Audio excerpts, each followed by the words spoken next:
In this lesson, we'll take a look at the built-in onParameters changed event that is available in blocks. We'll see the execution flow in detail and then cover the lifecycle of this event in particular. Blocks have a built-in event named onParameters changed. This event is only available in blocks, and the platform triggers it automatically whenever the parent changes the value of one of the block input parameters. This allows the block to react to changes coming from its parent. Note that inside the block itself, changing an input parameter value will not trigger this event. Let's see how this actually works. Here we have a screen with a few products on the left. This screen also has a local variable that holds the ID of the current selected product. Currently, no product is selected. On the right side of the screen, we also have a block to display the details of a specific product.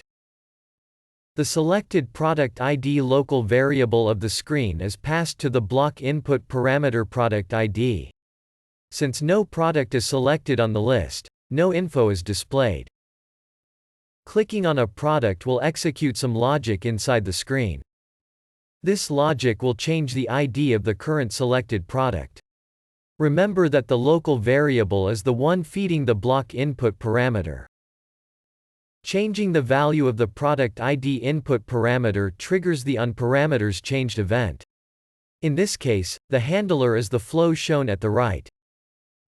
This particular handler will refresh the data that is fetched from the database and update the widgets inside the block. So, what would happen if the user selects another product in the screen? The logic associated with the click will execute. And the local variable will once again update, which in turn will affect the input parameter of the block.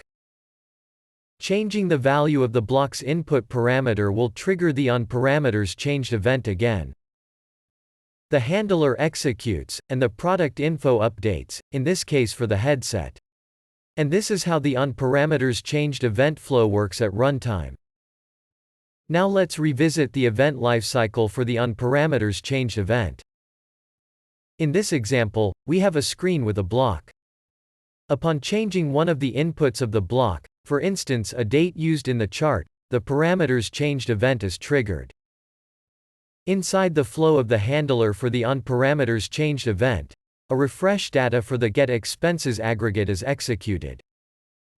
Before we actually have the data, the render event of the block runs, followed by the render event of the screen. As the data of the aggregate is returned, it triggers the after-fetch event of the aggregate, which in turn causes the block to re-render and complete the lifecycle.